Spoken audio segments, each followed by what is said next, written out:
And besides this, given all diligence, added to your faith virtue, and to the virtue knowledge, and to knowledge temperance, to temperance patience, to patience godliness, and to godliness brotherly kindness, and to brotherly kindness charity. But to listen at it and then receiving it is different.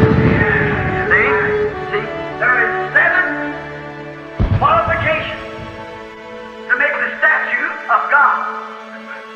There are 7 church ages that God has brought the church to this qualification, and He has 7 messengers to do it. There are 7, 7, 7. Got you right. Restez debout si vous le voulez bien pendant que nous courbons la tête pour un mot de prière. Cher Père Céleste, nous sommes reconnaissants ce soir de cette nouvelle occasion de venir présenter ce glorieux, merveilleux évangile de Jésus-Christ. Nous te remercions parce qu'il est encore le même hier, aujourd'hui et éternellement. Nous te remercions pour ces gens qui se sont rassemblés ici en cette période de temps froid et qui sont encore dans une grande attente. Ils regardent, ils croient que quelque chose d'extraordinaire va nous être donné de la part de Dieu. Nous venons avec cette espérance-là, Seigneur, à chaque réunion. Nous te remercions pour le service d'avant-hier soir au tabernacle. Nous te remercions pour le service d'hier soir ici et pour le service d'aujourd'hui au tabernacle.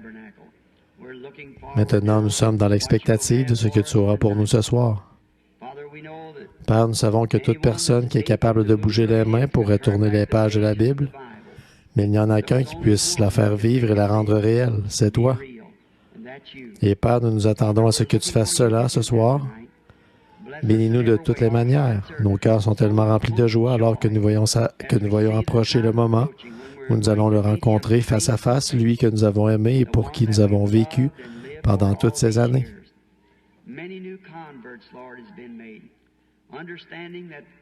Père, beaucoup de nouveaux convertis, Seigneur, ont été faits.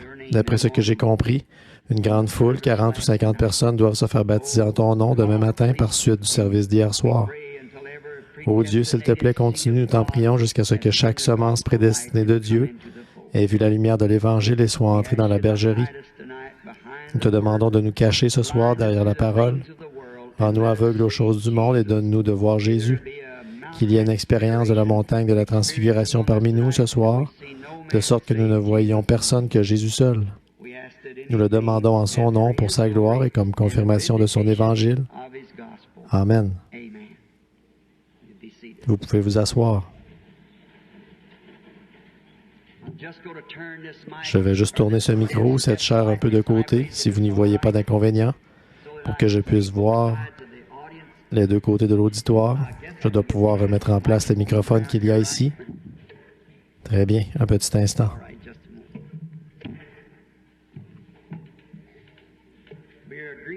Nous saluons depuis la salle principale ici ce soir, par le moyen du téléphone, nos amis qui sont en Arizona, en Californie, au Texas et d'un bout à l'autre des États-Unis. Ceci est diffusé d'un bout à l'autre du pays, ce service de ce soir, par le moyen du téléphone. Alors, nous avons confiance que Dieu nous bénira. Est-ce que vous entendez bien là-bas dans la salle à gauche? Très bien. Maintenant, ils vont vérifier le système téléphonique pour voir si ça fonctionne bien. Tout le monde est heureux ce soir? Dites donc, c'est formidable, ça. De ce côté? Amen. Je suis vraiment content de voir que vous êtes tous assis confortablement. Bon, demain soir, si la foule augmente encore, ce sera aussi transmis en direct par le téléphone. Ça l'est déjà ce soir. Je pense qu'il y a des gens là-bas au tabernacle. Demain matin, les services ne pourront pas se faire au tabernacle parce que il y aura là un fleuriste en train de décorer l'église pour un mariage qui aura lieu demain après-midi.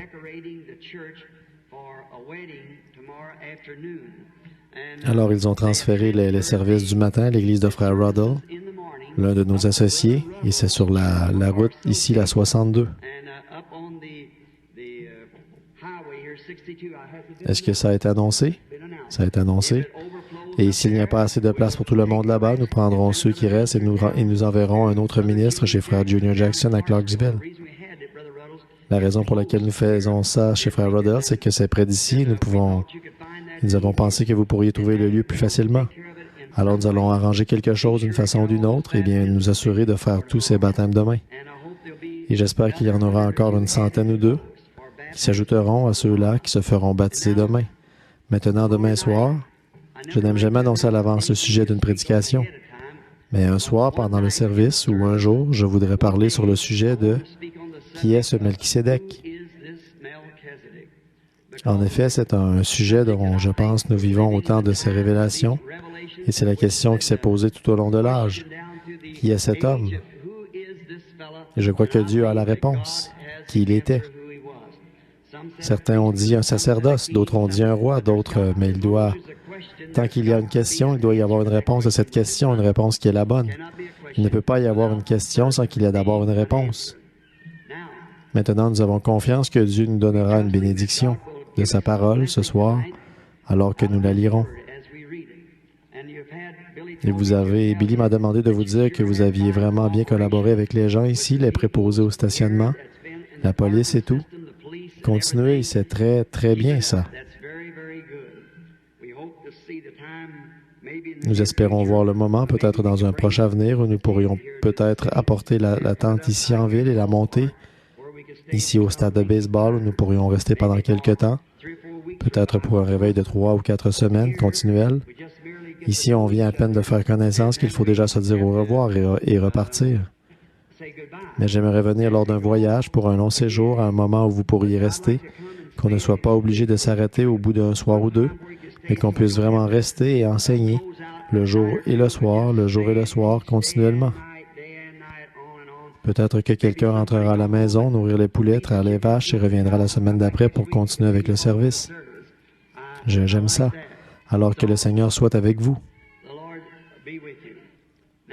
Bon, avant que je reparte, peut-être dimanche matin ou dimanche soir, ou à un moment donné, à l'un de ces services-là, je sais que vous êtes tous dans l'attente d'entendre le message sur la vérité concernant le mariage et le divorce, ce qui est l'un des grands problèmes du jour. Et aussi sûr que je suis ici devant vous, je crois que la réponse correcte se trouve dans la parole de Dieu, et c'est pour ça, je crois, que j'avais promis de revenir. Et je pense bien ma connaissance que pour autant que je sache, je voudrais tenir un autre service ici à Jeffersonville, le dimanche de Pâques, pour le service du lever du soleil, et puis celui du dimanche de Pâques. Alors nous annoncerons ça à l'avance et nous essaierons d'obtenir peut-être la salle, si possible, ou un endroit pour le dimanche. Peut-être qu'on pourrait être là le samedi et le dimanche. Il va falloir que je fasse le voyage aller-retour en avion parce que c'est tout près du moment. Il faut d'abord que je vérifie avec le programme que j'ai, l'un de mes itinéraires pour la Californie. Et puis aussitôt après ça, je dois partir en Afrique. Alors gardez le contact et priez pour nous. Maintenant, ce soir, je voudrais attirer votre attention sur un passage de la parole de Dieu qui se trouve au chapitre 4 de Luc. Au chapitre 4, à partir du verset 16, c'est Jésus qui parle.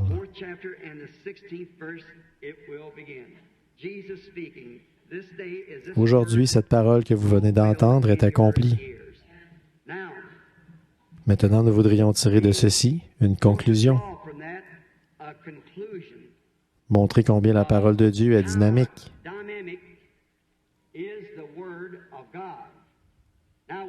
Or, nous pouvons tous arriver à comprendre la mécanique, mais il faut la dynamique pour la faire agir. Nous pouvons arriver à comprendre la mécanique d'une machine, d'une automobile, mais ensuite il faut la dynamique pour actionner les roues et les mettre en mouvement. Là, Jésus était retourné à Nazareth, où il avait été élevé. Un peu plus loin dans les Écritures ici, nous voyons qu'il disait, « Nous avons appris que tu as fait telle et telle chose à Capernaum. Maintenant que nous te voyons faire ça ici, dans ta patrie. » Jésus a dit, un prophète n'est pas sans honneur si ce n'est dans sa patrie. Et évidemment, ça, c'est le lieu où vous avez été élevé et où les gens vous connaissent. Et là-bas, il avait une mauvaise réputation dès le départ parce qu'il était né sans un père terrestre. Il disait de lui qu'il était un enfant illégitime, qu'en fait Marie était enceinte avant qu'elle se soit mariée officiellement avec Joseph. Mais ce n'est pas vrai. Nous savons que ce n'est pas vrai. Et ce passage de l'Écriture, ce qui m'a amené à poser les yeux dessus, c'est quelque chose qui est arrivé tout dernièrement à Phoenix, en Arizona. C'était le dernier jour de service où je devais parler à la Convention internationale des hommes d'affaires du plein Évangile. Et pendant cette convention, il y avait un invité parmi nous. C'était un évêque catholique qui est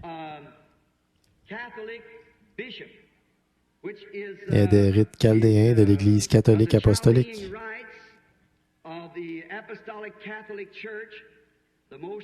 Le révérendissime Jean S. Stanley, OSD. Il est archevêque métropolitain des États-Unis dans l'Église catholique. Ceci, en fait, c'est sa carte et son adresse. C'était un invité parmi les hommes d'affaires chrétiens et je l'avais vu là, la veille. Et quand je parlais le samedi soir, je crois, ou bien le samedi matin au petit déjeuner, pendant que je parlais, il n'arrêtait pas de m'observer. Je me suis dit, cet homme-là est en désaccord avec tout ce que je dis, ça c'est sûr. Et vous savez, on pouvait facilement le voir. Il n'arrêtait pas de baisser et de relever la tête, mais je ne savais pas au juste ce qui le travaillait. Alors le dimanche après-midi, quand je me suis levé pour parler, j'allais prendre mon texte sur la douleur de l'enfantement, le passage où Jésus a dit que, comme une femme qui enfante, elle éprouve la douleur de l'enfantement. Et alors j'allais me servir de ça pour parler du sujet, la douleur de l'enfantement, disant que le monde est actuellement dans la douleur de l'enfantement.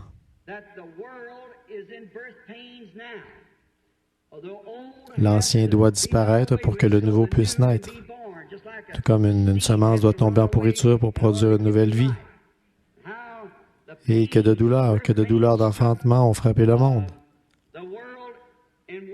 À la Première Guerre mondiale, elle a eu une douleur aiguë, parce qu'il y avait des gaz toxiques et ainsi de suite qui pouvaient presque détruire le monde. Et à la Seconde Guerre mondiale, elle a été prise d'une autre douleur, plus difficile à supporter. Il y avait des bombes de gros calibre et une bombe atomique aussi.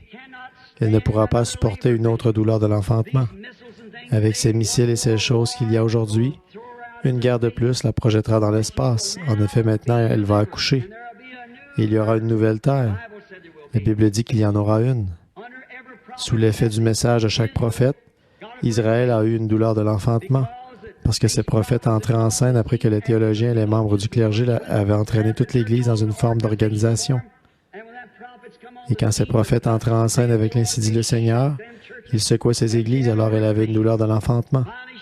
Finalement, elle a eu des douleurs d'enfantement jusqu'au moment même où elle a accouché d'un fils de l'Évangile qui était la parole elle-même, faite chair. Ainsi, l'Église éprouve réellement ce soir la douleur de l'enfantement, de nouveau pour accoucher du Fils de Dieu qui doit revenir. Tous nos théologiens, tous nos systèmes, toutes nos dénominations sont complètement pourris en dessous de nous. Donc, nous éprouvons la douleur de l'enfantement et un message de Dieu provoque toujours sur l'Église une douleur plus violente. Mais au bout d'un moment, elle va accoucher d'une épouse. C'est ce qui amènera Jésus-Christ à son épouse. Et alors, je pensais que cet homme était vraiment très en désaccord avec moi. Quand je me suis levé pour prêcher ce message, j'ai ouvert ma Bible pour trouver la page. Et ma femme m'avait donné une nouvelle Bible pour Noël. Mon ancienne Bible a déjà une quinzaine d'années et elle était presque en morceaux. Les pages se détachaient chaque fois que je l'ouvrais. Par contre, je savais exactement où y retrouver chaque passage de l'Écriture, donc j'avais étudié avec beaucoup d'attention dans cette Bible-là. Et j'ai simplement pris la neuve parce que l'autre avait l'air trop usé pour que j'aille à l'église avec ça. Et comme j'allais prendre dans Jean, l'endroit où le passage de l'Écriture se trouvait, j'allais lire au chapitre 16, mais le verset que je cherchais n'était pas là. Alors je me suis dit, c'est bizarre. J'ai cherché de nouveau, ce n'était toujours pas là. Et frère Jack Moore de Shreveport, en Louisiane, un de mes amis intimes, il était assis là. J'ai dit, « Frère Jack, ça se trouve bien dans Jean 16, n'est-ce pas? » Il a dit oui. Et ce prêtre catholique s'est levé de son siège sur l'estrade où une centaine de membres du clergé étaient assis. Il s'est approché pour venir auprès de moi avec toutes ses soutanes, ses robes, ses croix et tout.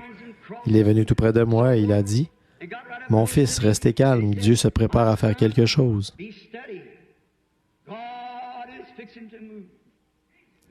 Je me suis dit, un évêque catholique qui me dit ça? Il a dit, lisez-le dans mon livre. Et j'ai lu le passage de l'Écriture dans son livre. J'ai pris mon texte et j'ai continué, j'ai prêché mon sermon. Après, quand j'ai eu terminé, il s'est levé après que je suis parti, il a dit, il y a une chose qui devra arriver. Après ça, ou bien l'Église devra sortir du gâchis dans lequel elle se trouve, ou bien c'est nous qui devrons sortir du gâchis dans lequel l'Église se trouve. Donc, de deux choses l'une. J'étais en route pour rentrer, je retournais à Tucson ce soir-là, les enfants réclamaient un sandwich. Alors je me suis arrêté à un petit kiosque pour acheter un sandwich. Et ma femme m'a dit, « Bill, je n'ai jamais été aussi mal à l'aise de toute ma vie, de te voir debout là, à chercher partout dans cette Bible. » Elle a dit, « Tu n'étais pas mal à l'aise, toi? » J'ai dit, « Non. » J'ai dit, « Je savais que ça se trouvait là-dedans quelque part. Il n'avait pas inséré cette page-là, c'est tout. C'est une faute d'impression. » Et elle a dit de penser que c'est moi qui t'avais acheté cette Bible. On aurait dit que tous les yeux étaient fixés sur moi là-bas. Et j'ai dit, eh bien, ce n'était pas de ta faute. C'était une faute d'impression dans cette Bible. J'ai dit, ils n'ont pas inséré cette page-là, c'est tout. Eh bien, je me suis mis à l'examiner de nouveau. Elle était tout ce qu'il y a de plus parfait, mais le chapitre 16 se termine. Il y en a une partie qui s'arrête à environ 3 pouces du bas, et l'autre, le chapitre 17 de l'autre côté, fait la même chose. Et comme c'était une Bible neuve, ces deux pages étaient parfaitement collées ensemble et je lisais dans le chapitre 17 au lieu du chapitre 16. Bon, j'ai dit tout ça, c'est bien, il y a une raison à ça. Et aussi clair que vous pourriez entendre n'importe quelle voix, une voix m'est venue et a dit, il se rendit à Nazareth, là où il avait été élevé.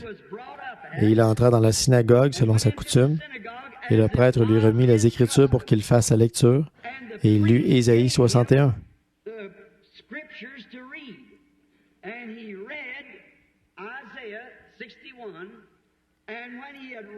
Après avoir lu les Écritures, il s'assit.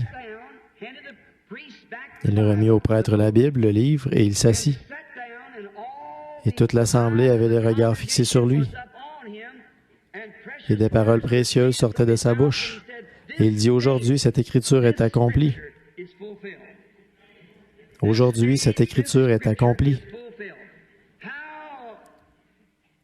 Comme l'Écriture est précise.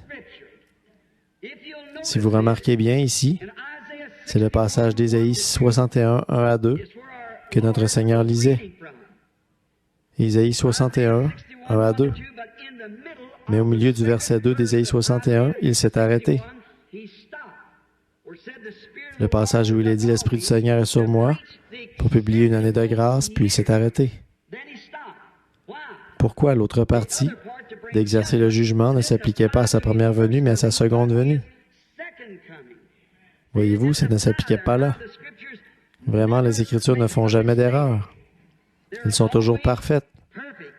Jésus s'est arrêté exactement là où l'Écriture s'arrêtait, parce que c'était exactement ça qui devait être confirmé à son époque. Alors, pendant cette première venue, à la seconde venue, il exercera un jugement sur la terre, mais pas à cette époque-là. Il devait publier une année de grâce. Remarquez, le Messie était debout sur l'estrade pour s'identifier à la parole de la promesse pour cet âge-là. Comme c'est étrange, le Messie se tenait là, debout devant l'Église, et considérait ces précieuses paroles quand il dit ici, pour publier une année de grâce.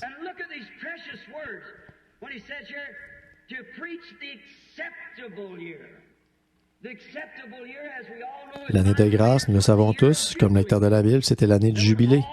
C'était quand tous les esclaves et tous les prisonniers, ceux qui avaient été faits prisonniers, ils avaient dû donner un fils pour payer une dette, ou une fille pour payer une dette. Et ceux-ci étaient en esclavage. Peu importe depuis combien de temps ils étaient en esclavage ou combien de temps ils étaient censés y rester, quand arrivait l'année du jubilé, lorsque la trompette sonnait, tout homme pouvait être mis en liberté s'il voulait être mis en liberté. Vous étiez libre, vous n'étiez plus esclave. Par contre, si vous vouliez demeurer un esclave, alors il fallait qu'on vous conduise au temple, qu'on vous fasse approcher du poteau du temple, et là, il prenait un poinçon et il perçait un trou à votre oreille, après quoi vous deviez servir ce maître jusqu'à la fin de vos jours.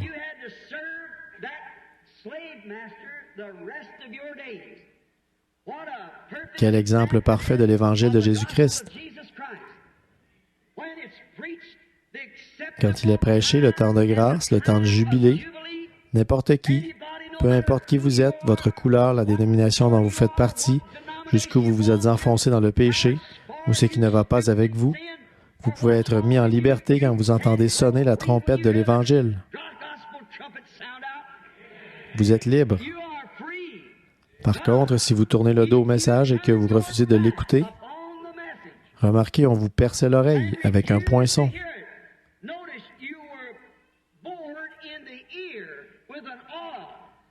Autrement dit, vous avez franchi la ligne qui sépare la grâce et le jugement, et vous n'entendrez plus jamais l'Évangile. Vous n'irez jamais plus loin. Vous devrez être esclave du système dans lequel vous êtes jusqu'à la fin de vos jours, si vous refusez d'écouter l'année de grâce.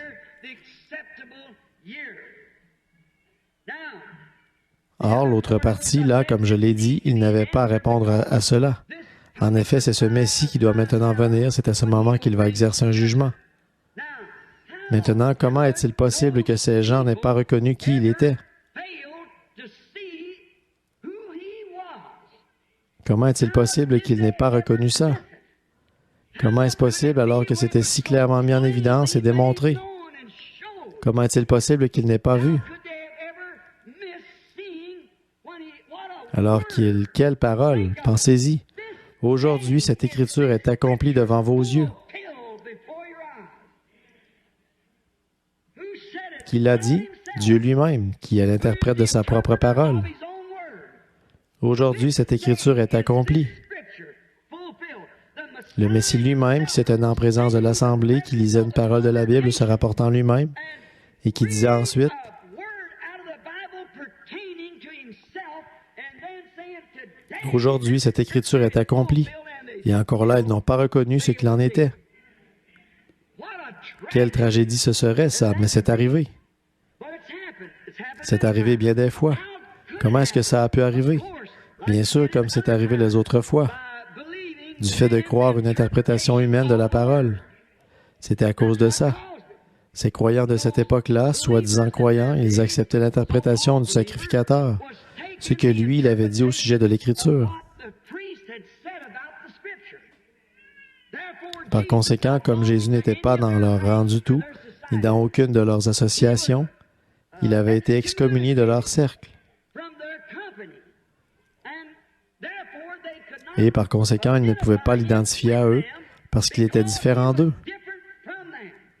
La personne de Jésus-Christ était tellement unique que personne n'aurait dû manquer de voir que c'était là le Fils de Dieu, parce qu'il était l'identification parfaite de l'Écriture qui avait été écrite à son sujet.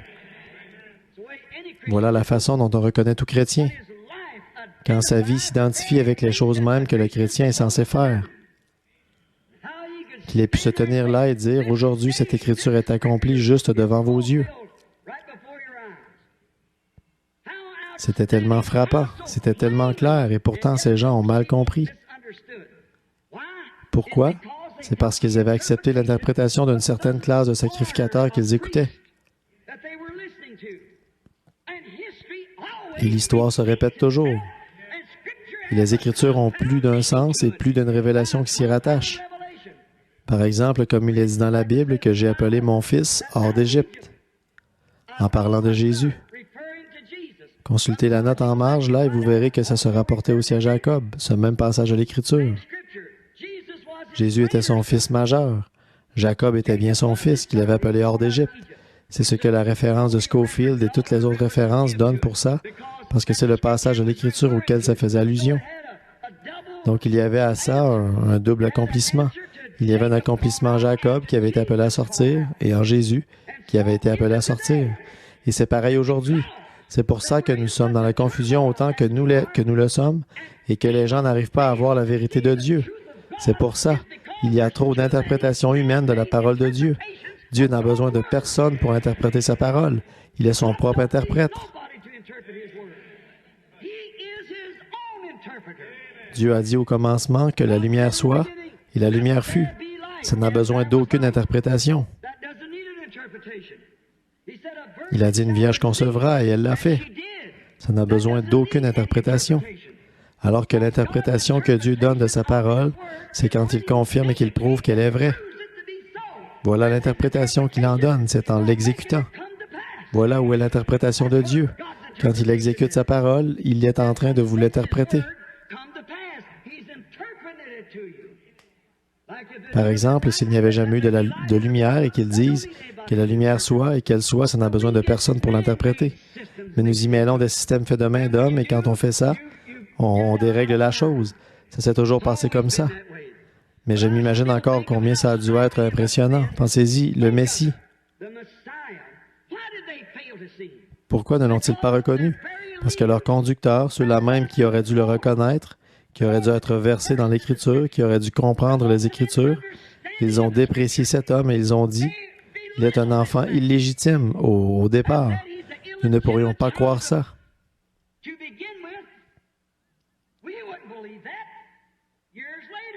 Des années plus tard, nous ne croyons pas ça. Nous serions prêts à mourir pour la cause, de soutenir qu'il était un fils né d'une vierge. Et il viendra un jour où les choses mêmes que nous voyons Jéhovah accomplir aujourd'hui, les hommes des âges à venir, s'il y en a, mourront pour la chose même dont nous sommes en train de parler aujourd'hui. Vous serez obligés de le faire quand la marque de la bête sera appliquée et qu'on ne vous donnera pas l'autorisation de prêcher l'Évangile comme ceci. Quand cette grande union des Églises se fera, ce qui est en train de se mettre en place maintenant pour former l'Église mondiale, vous devrez sceller votre témoignage de ceci avec votre propre vie. Il faut que vous y croyiez maintenant. Si ces sacrificateurs qu'il avait condamnés pouvaient ressusciter, ils ne le condamneraient pas. Mais vous dites, si j'avais été là, moi j'aurais fait telle et telle chose. Eh bien ça, ce n'était pas votre âge. Mais c'est maintenant votre âge, c'est maintenant le moment. Vous dites, eh bien, s'il était ici, la Bible dit, il est le même hier, aujourd'hui, éternellement. Le même, donc il est ici. Mais il est ici alors que le monde a été civilisé, qu'il est devenu plus important, plus instruit. Il est ici sous la forme de l'esprit qu'ils ne peuvent pas tuer ou mettre à mort. Il est mort une fois, il ne peut plus mourir. Il devait être fait chair pour que Dieu soit mis à mort dans la chair à cause du péché. Mais cette fois-ci, il ne pourra plus jamais mourir. C'est le Saint-Esprit. Or, comment s'imaginer qu'il lui reprochait ces choses-là? Une autre chose, c'est qu'il refusait de se joindre à leur rang. Alors, voyez-vous, ça aussi, ça faisait de lui un mauvais sujet. Il refusait d'adhérer à leurs organisations. Il refusait d'adhérer à leur sacerdoce. Il ne voulait n'avoir rien à faire dans ces choses-là. Et puis, en plus de tout ça, il cherchait à démolir ce qu'eux avaient construit. Il est entré dans le temple, nous disons de lui que c'était un homme doux, il l'était, mais souvent nous ne comprenons pas bien ce qu'est la douceur. Il est un homme de compassion et pourtant parfois nous ne comprenons pas ce qu'est la compassion. La sympathie humaine, ce n'est pas ça qui est la compassion, mais la compassion, c'est de faire la volonté de Dieu. Il est passé par la piscine de Bethesda, la porte. Des gens étaient couchés là, des foules de gens. Des foules, c'est un nombre indéterminé. Mais des foules de gens étaient couchés là, des estropiés, des aveugles, des boiteux, des paralytiques. Il avait de la compassion pour les gens, toujours. Il est allé à une seule personne, quelqu'un qui n'était ni estropié, ni aveugle, ni boiteux, ni paralytique. Peut-être qu'il souffrait de la prostate, peut-être qu'il avait une petite infirmité qui traînait. Ça faisait 38 ans qu'il avait ça. Ça n'allait pas l'affecter, ça n'allait pas le tuer. Il était couché sur une paillasse. Il a dit, « Veux-tu être guéri? » Et cet homme a dit, « Je n'ai personne pour me jeter dans l'eau. » Mais pendant que j'y vais, eh bien, quelqu'un descend avant moi. Voyez-vous, il marchait, il voyait, il se déplaçait, seulement il était faible, c'est tout. Et Jésus lui a dit, « Lève-toi, prends ton lit et va dans ta maison. » Et Jésus a été interrogé là-dessus, en effet. Vous vous rappelez que l'Écriture dit ça? Ça n'a rien d'étonnant. S'il venait à Jeffersonville ce soir et qu'il faisait un geste comme celui-là, encore là, il ferait parler de lui. Mais souvenez-vous, il était venu pour accomplir une seule chose, c'était la volonté de Dieu. Or, c'est dans Jean 5, 19, là, que vous trouverez la réponse. Il a dit, en vérité, je vous le dis, le Fils ne peut rien faire de lui-même, mais ce qu'il doit faire au Père, voilà ce que fait le Fils. Or, ils auraient dû savoir que c'était la confirmation même de la prophétie de Moïse. Car l'Éternel, votre Dieu, suscitera un prophète comme moi. Avez-vous remarqué quand il a vu cet homme, il a dit, Jésus savait qu'il était dans cet état depuis de nombreuses années. Voyez-vous, comme il était prophète, il a vu cet homme dans cet état-là, Il est allé là-bas, il s'est frayé un chemin en contournant ses gens. Il avançait à petits pas parmi la foule, jusqu'à ce qu'il ait trouvé l'homme en question. Il est passé à côté des estropiés, des boiteux, des aveugles et des paralytiques, et pourtant c'est un homme plein de compassion. Mais la compassion, c'est de faire la volonté de Dieu. Alors nous le retrouvons, puisqu'il refusait de s'associer avec eux, qu'il ne voulait avoir rien à faire dans leur rang, alors c'était un indésirable. Il ne voulait avoir rien à... En plus de ça, un jour, il est entré dans le temple, un homme est entré là, il a trouvé la maison de Dieu à peu près aussi souillée qu'elle l'est aujourd'hui. Ils achetaient, vendaient, changeaient la monnaie, et il a renversé les tables où se trouvait la monnaie. Il a pris des cordes et les a tressées, et il a chassé les changeurs du temple à coups de fouet. Et il les a regardés d'un regard furieux, il a dit, « Il est écrit, Alléluia, la maison de mon Père est une maison de prière, mais vous, vous en avez fait une caverne de voleurs. Et vous, par vos traditions, vous avez annulé les commandements de Dieu. Oh, est-ce qu'une bande de gens comme ceux-là pourrait jamais croire en lui? Non, monsieur. Ils s'étaient tellement vautrés comme des cochons dans la boue de la société et dans la souillure de l'époque qu'ils étaient embourbés dans le carcan ecclésiastique à un point tel qu'ils ne pouvaient pas ressentir les vibrations de la puissance du Dieu Tout-Puissant. Ce n'est pas étonnant qu'une petite femme ait pu toucher son vêtement et être guérie par cela, alors qu'un soldat ivre a pu lui cracher au visage et il n'a senti aucune vertu. Ça dépend de votre façon d'aborder cela. Ça dépend de ce que vous cherchez. Quand vous allez à l'église, ça dépend de ce que vous cherchez.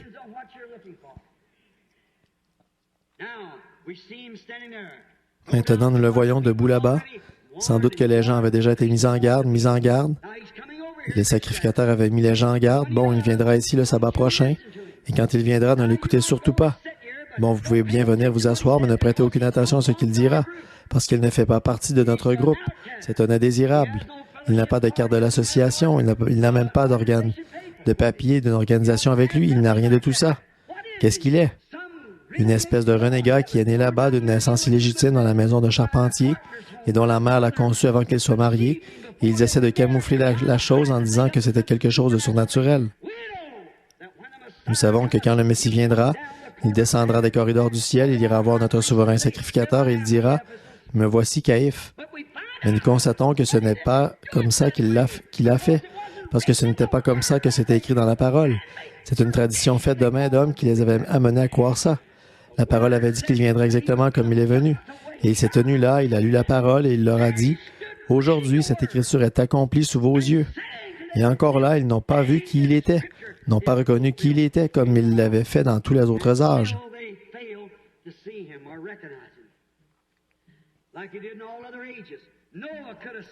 Noé aurait pu dire la même chose, le jour où il est entré dans l'arche et que la porte s'est fermée. Moïse aurait pu ouvrir cette fenêtre au sommet de l'arche, promener son regard dehors sur l'assemblée. Souvenez-vous, Dieu avait fermé la porte, et il aurait pu dire « Aujourd'hui, cette écriture est accomplie sous vos yeux. » Mais à ce moment-là, il était trop tard pour eux. Il avait prêché pendant 120 ans pour essayer de les faire entrer dans ce bateau qu'il avait construit, en leur disant que l'Écriture avait dit « Ainsi dit le Seigneur, il va pleuvoir. » Seulement, ils avaient attendu trop longtemps. Mais Noé aurait aisément pu dire ça. En ce jour même, aujourd'hui, l'Écriture est accomplie. Moïse, le jour même où la colonne de feu est descendue sur le mont Sinaï et a attesté son témoignage, Moïse aurait pu dire « Aujourd'hui, cette Écriture est accomplie. » Moïse, vous le savez, était un homme appelé de Dieu, un prophète. Et au moment de son appel, comme il était prophète, il devait avoir une expérience surnaturelle. Pour être prophète, il devait rencontrer Dieu face à face et parler avec lui. Autre chose, ce qu'il disait devait s'accomplir, sinon personne n'aurait cru en lui. Alors aucun homme n'a le droit de se donner ce titre-là avant d'avoir parlé face à face avec Dieu, derrière un désert quelque part où il a lui-même rencontré Dieu. Et tous les athées du monde ne pourraient pas l'en dissuader par leurs explications. Il était là, il sait que c'est arrivé. Tout chrétien devrait avoir eu cette expérience-là avant de mentionner quoi que ce soit au sujet d'être un chrétien. Votre propre expérience.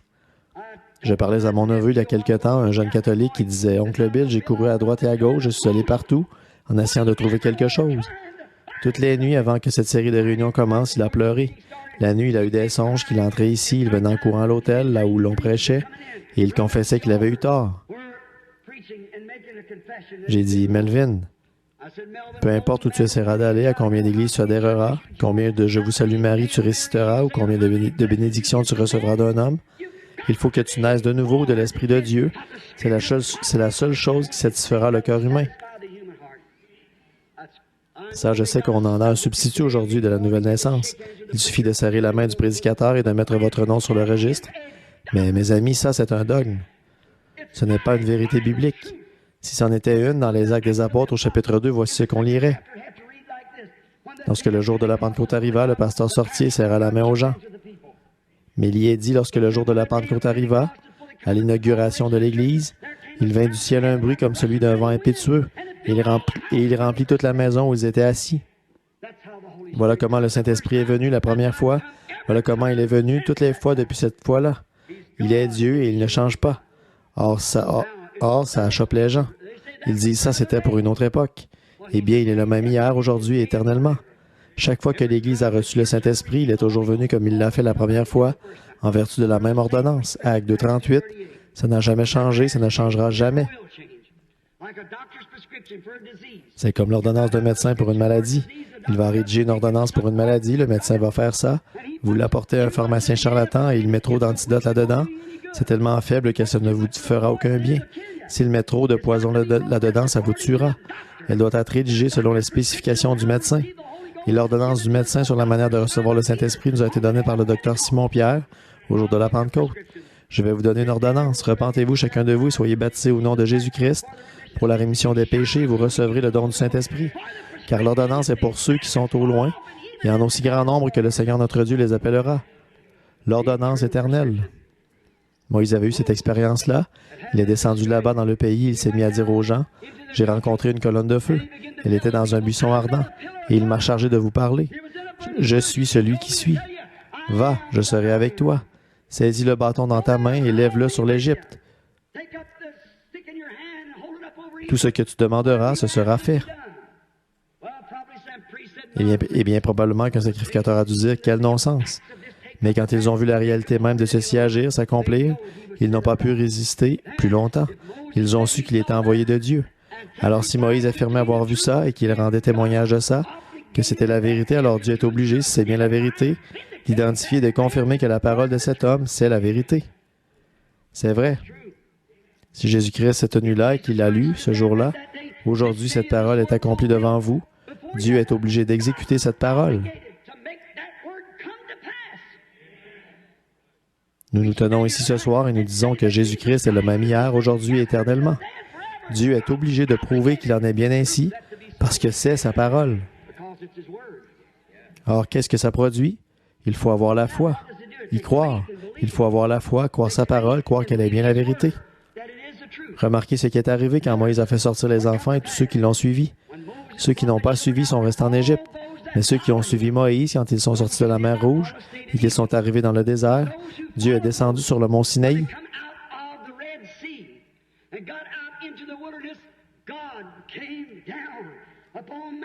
Cette colonne de feu a embrasé toute la montagne et de là, une voix a parlé et Dieu a donné les 10 commandements. Moïse aurait pu s'avancer vers les gens là-bas et dire, « Aujourd'hui, l'écriture dont je vous avais parlé, moi qui suis son prophète, s'accomplit. Aujourd'hui. Je vous avais dit que Dieu m'avait rencontré là-bas dans un buisson ardent, dans une colonne de feu, et qu'il avait dit ceci. Ceci sera un signe. Tu ramèneras ces gens ici même dans ce lieu de nouveau. Et voilà Dieu dans cette même colonne de feu, dans laquelle je vous avais dit qu'il était, qui se tient là sur la montagne. Aujourd'hui, cette prophétie est accomplie. Il est ici pour confirmer que les choses que je vous ai dites sont la vérité. Ô Dieu, donne-nous plus d'hommes comme celui-là, qui soient honnêtes et sincères et qui disent la vérité, de sorte que le Dieu Tout-Puissant puisse confirmer que sa parole est toujours la vérité. Il est encore le même hier et éternellement. Pourquoi est-ce qu'il ne le ferait pas? Il a promis de le faire. Josué aurait bien pu dire la même chose le jour où il est revenu à Kadesh-Barnéa, là où ils étaient parvenus dans leur trajet dans le désert. Ils doutaient que le pays soit le genre de pays que Dieu avait dit qu'il serait, mais Dieu leur avait dit que c'était un bon pays, que c'était un pays où coulait le lait et le miel, et Josué et Caleb étaient les deux seuls qui croyaient ça, alors qu'ils étaient partis avec les 10 autres. Quand ils sont revenus, ils avaient la preuve. Ils avaient une grappe de raisin qui ne pouvait être portée que par 2 hommes forts. Josué et Caleb auraient pu se tenir là et dire, « Aujourd'hui, cette écriture est accomplie. Voici la preuve que c'est un bon pays. » Bien sûr. Pourquoi? Voilà la preuve que c'est un bon pays. Où avez-vous déjà trouvé des choses comme ça en Égypte? Là-bas, il n'y avait pas d'endroit pareil. Mais aujourd'hui, cette écriture est accomplie. Il aurait pu dire la même chose quand il avait prophétisé qu'il avait dit que les murailles de Jéricho s'écrouleraient après qu'ils en auraient fait le tour 7 fois, pendant 7 jours, 7 fois en un jour. Et quand ils en ont fait le tour la dernière fois, les murailles se sont écroulées. Josué aurait pu se lever et dire, aujourd'hui, alors que le capitaine en chef de l'armée de l'Éternel m'avait dit, il y a des semaines, que ça se passerait comme ceci. Aujourd'hui, cette écriture est accomplie. Les murailles s'étaient complètement effondrées. Venez, allons nous en emparer. Ça nous appartient.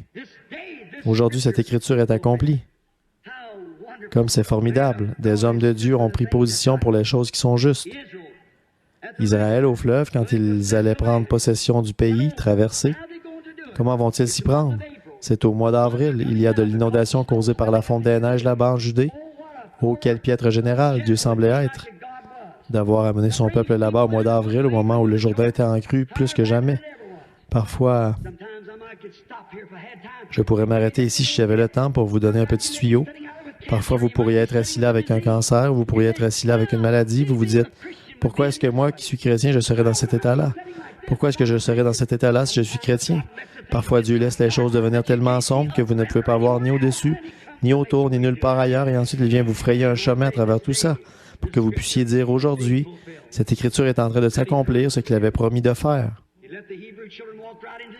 Il a laissé les enfants hébreux entrer tout droit dans la fournaise ardente. Ils avaient dit, notre Dieu peut nous délivrer de ce feu de la fournaise, mais quoi qu'il en soit, nous ne nous prosternerons pas devant votre statue. Et quand ils sont ressortis de là, l'odeur de la fournaise sur eux, ou plutôt, sans odeur de la fournaise sur eux, ils auraient pu dire, aujourd'hui cette écriture est accomplie. Quand Daniel est sorti de la fosse au lion, il aurait pu dire la même chose. Jean-Baptiste, au bout de 400 ans d'enseignement ecclésiastique, ce n'est pas étonnant que cette Église ait été en plein gâchis à cette époque-là. Quand il a apparu dans le désert, au Jourdain, il aurait pu se tenir sur la rive, là, comme il l'a fait, et dire « Aujourd'hui, cette écriture, Ésaïe 40, est accomplie. » Je pourrais bien m'arrêter ici pour vous dire ce que ce vieux prêtre m'a dit. Il a dit « Mon fils, vous n'avez jamais terminé ce message. » J'ai dit « Ne bougez pas. » Il a dit « Vous voulez dire que ces pentecôtistes-là ne voient pas ça? » J'ai dit « Non. » Il a dit « Moi, je le vois. » Et un prêtre catholique par-dessus le marché. Ah, il a dit « Pourquoi n'avez-vous pas continué? » J'ai dit « Ne bougez pas. » Il a dit « Gloire à Dieu, je le vois. » Et à peu près au même moment, le Saint-Esprit est descendu sur sa sœur, qui est assise là à la réunion. Elle s'est levée en parlant en langues inconnues. Elle a donné l'interprétation de la chose même dont nous parlions, le prêtre et moi, sur l'estrade. Une immense clameur s'est élevée dans toute l'Église, dans tout le lieu. Ça s'est poursuivi jusque dans la convention de Ral Roberts la semaine dernière, ou la semaine avant la semaine dernière. On ne parlait que de ça à la convention. Ce prêtre qui, là, sous l'action du Saint-Esprit, a été révélé dans l'auditoire par l'entremise d'une femme. C'était sa sœur, je crois. Ce qui était en train de se passer là-haut sur l'estrade, la chose même que nous cachions a été révélée. Cette heure où nous vivons. Aujourd'hui, cette écriture est accomplie. Aujourd'hui, les lumières du soir sont venues et nous ne les voyons pas. Remarquez. Jean a dit, aujourd'hui, je suis la voix de celui qui crie dans le désert, comme l'a dit le prophète Ésaïe. Préparez le chemin du Seigneur. Ils n'ont pas compris. Ils disaient, oh, tu es Jésus, tu es le Christ, plutôt. Il a dit, je ne suis pas le Christ. Il a dit, je ne suis pas digne de délier ses souliers, mais il a dit, il est au milieu de vous quelque part. En effet, il était sûr qu'il serait là. Il serait là à son époque, puisque Dieu lui avait dit que c'était lui qui allait présenter le Messie. Un jour, un jeune homme passait par là, il a vu comme une lumière au-dessus de lui un signe, et il s'est écrié, « Voici l'agneau de Dieu. Aujourd'hui, cette écriture est accomplie devant vous. » C'est sûr. Au jour de la Pentecôte, Pierre s'est levé et il a cité leur écriture, Joël 2,38. Alors qu'ils étaient tous là à rigoler, ces gens-là, ils n'arrivaient pas à parler dans leur langue à eux. Ils baragouinaient autre chose. La Bible dit des langues séparées. Séparées, c'est une langue partagée. Ils ne disaient rien. Ils ne faisaient que baragouiner. Ils couraient dans tous les sens comme une bande de gens ivres. Ils disaient tous, eh bien, ces gens sont ivres. Regardez-les, regardez comment ils se conduisent. Ces femmes et ces hommes, ils font du désordre. C'est ce que disait ce groupe religieux de l'époque. Pierre s'est levé au milieu d'eux, il a dit, « Hommes, frères, vous qui séjournez à Jérusalem, et vous qui habitez la Judée, sachez que ces gens ne sont pas ivres comme vous le supposez, car c'est la 3e heure du jour. Mais c'est ici ce qui a été annoncé par le prophète Joël. Dans les derniers jours, je répandrai mon esprit sur toute chair. Aujourd'hui, cette écriture s'est accomplie. » Certainement. Luther est arrivé à l'heure. Wesley est arrivé à l'heure. La Pentecôte est arrivée à l'heure. Il n'y a rien qui fait défaut. Maintenant, je vous demande de considérer l'âge et le temps où nous vivons actuellement par rapport à la parole promise pour aujourd'hui. Si autrefois dans les autres âges, des hommes ont pu dire aujourd'hui cette écriture, alors qu'en est-il de l'écriture pour aujourd'hui? Qu'est-ce qui est promis pour aujourd'hui? Où en sommes-nous? À quelle heure vivons-nous? Alors que l'horloge indique, que l'horloge de la science indique minuit moins 3. Le monde est affolé. L'Église est dans un lit de corruption. Plus personne ne sait où il en est. Il est quelle heure du jour? Qu'en est-il de l'Écriture pour aujourd'hui? La situation de l'Église ou la situation de l'Église d'aujourd'hui? Dans le monde, la politique, notre système mondial, c'est pourri au possible. Je ne suis pas un politicien. Je suis un chrétien. Mais ce n'est pas mon affaire de parler de politique, mais je voudrais simplement dire qu'ils sont pourris des deux côtés. J'ai voté une seule fois, c'était pour Christ. Je ne peux pas faire autrement que de gagner. Le diable a voté contre moi et Christ a voté pour moi. Ça dépend du parti pour qui moi j'ai voté. Je suis content d'avoir voté pour lui. Que le monde dise ce qu'il voudra, moi je crois toujours qu'il est le même hier, aujourd'hui, éternellement. Il le prouvera. Certainement qu'il le prouvera. Certainement. L'augmentation de la criminalité, de la délinquance juvénile. Regardez notre nation qui était autrefois la fleur de la terre. Notre grande démocratie a été créée à l'époque de la déclaration d'indépendance. La déclaration d'indépendance a été signée et nous avons eu une démocratie. Et nos illustres ancêtres et les choses qu'ils ont faites, nous avions une grande nation. Mais elle est maintenant en train de pourrir, de s'effondrer, de trembler, de s'écrouler. Ils cherchent à imposer les gens pour obtenir de l'argent envoyé là-bas en vue d'acheter l'amitié de leurs ennemis. Et eux, ils vous renvoient ça. Ils nous renvoient ça en plein visage. Une première guerre mondiale, une deuxième guerre mondiale, et on se dirige encore vers une troisième. Certainement, la politique est pourrie, corrompue, pourrie jusqu'au trognon. C'est exactement ce que Matthieu 24 avait annoncé, qu'une nation s'élèverait contre une nation, un royaume contre un royaume, toutes ces choses qui allaient se produire. Considérons ça maintenant, très bien. Remarquez une autre chose, les progrès de la recherche scientifique. Il fut un temps où juste mon grand-père allait voir ma grand-mère en char à bœuf. Maintenant, on a un avion à réaction, ou même un engin qu'on met en orbite dans les airs, dans l'espace. C'est grand. Qui donc avait dit ça? Dans Daniel 12:4, il est dit, « La connaissance augmentera dans les derniers jours. » Nous voyons l'heure où nous vivons. Remarquez maintenant la situation du monde, l'état de la science. Remarquez encore autre chose aujourd'hui dans notre système d'éducation. Maintenant, n'essayez pas de nier ça. J'ai des coupures de journaux, ils enseignent le sexe dans nos églises, dans nos écoles, aux jeunes élèves à avoir des relations sexuelles l'un avec l'autre pour voir s'ils pourront vivre en couple dans le monde. Oui, monsieur. Et que dire de notre clergé?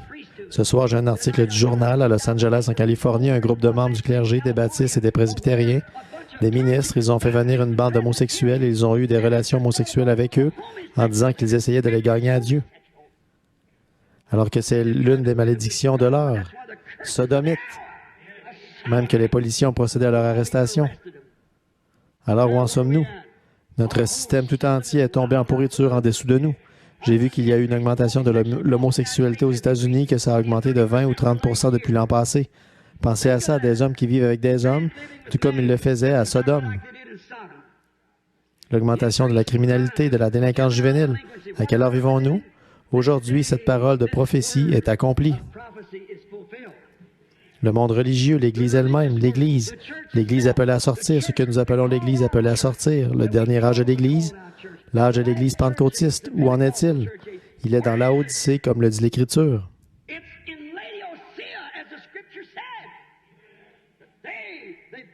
Aujourd'hui, ils ont levé les barrières, leurs femmes sont à moitié habillées. Leurs hommes c'est affreux. Certains d'entre eux qui se sont mariés 3 ou 4 fois, ils font partie du conseil des diacres et tout. Ils se sont relâchés, en ont fait entrer la corruption, parce qu'ils ont tenu conseil et ils se sont ralliés au monde. Et aujourd'hui, ils ont les meilleurs bâtiments qu'ils aient jamais eus. Quelque part, l'une d'elles est en train de construire une salle de 50 millions de dollars, 50 millions de dollars. Des pentecôtistes.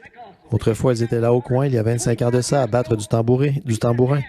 Ils disaient, nous, parce que, dit l'Écriture dans Apocalypse 3, tu es riche, que tu dis, je suis riche, Je suis assise en reine, je n'ai besoin de rien.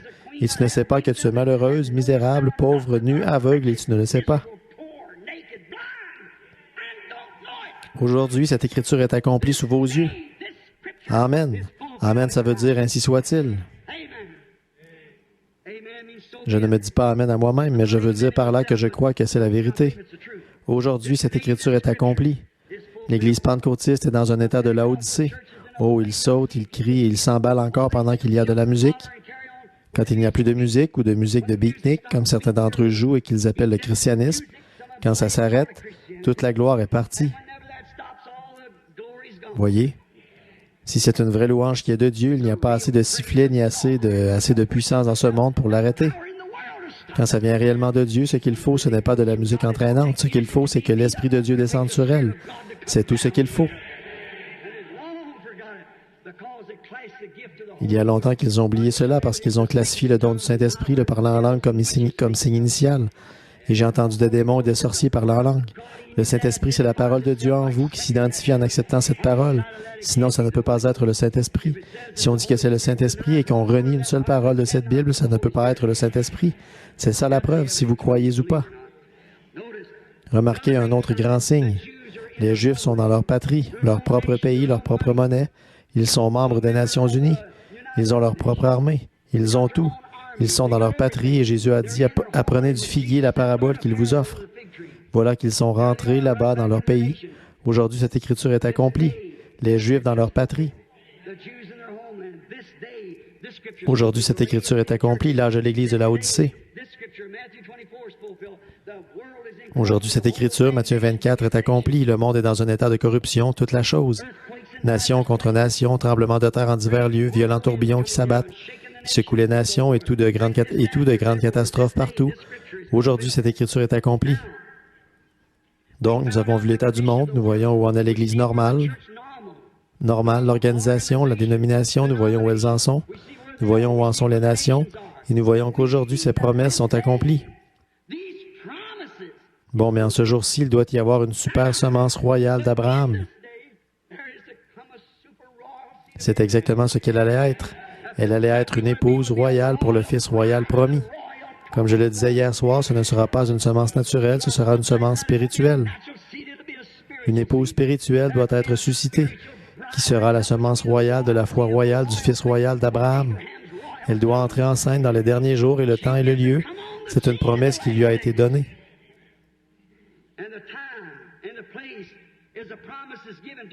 Selon Malachie 4, un passage de l'Écriture, il doit venir un message qui secouera le cœur des gens pour les ramener directement au Père apostolique. Quelqu'un doit entrer en scène, quelqu'un avec la puissance d'Élie qui entrera en scène. Un homme du désert qui paraîtra et qui aura un message qui ramènera tout droit la parole de nouveau. C'est l'heure où nous vivons.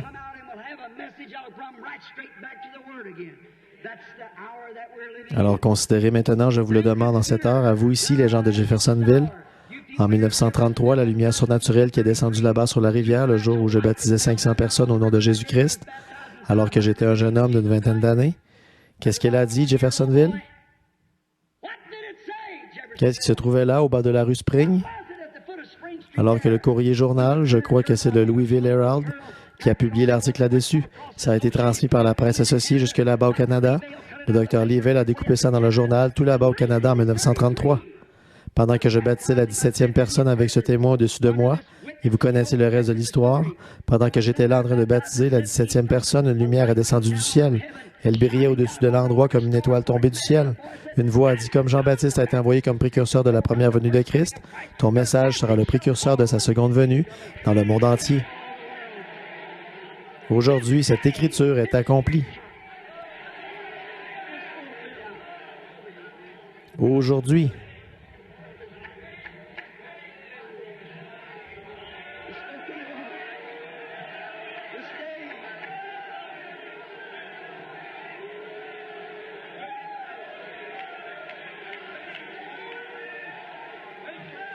Dieu l'avait promis.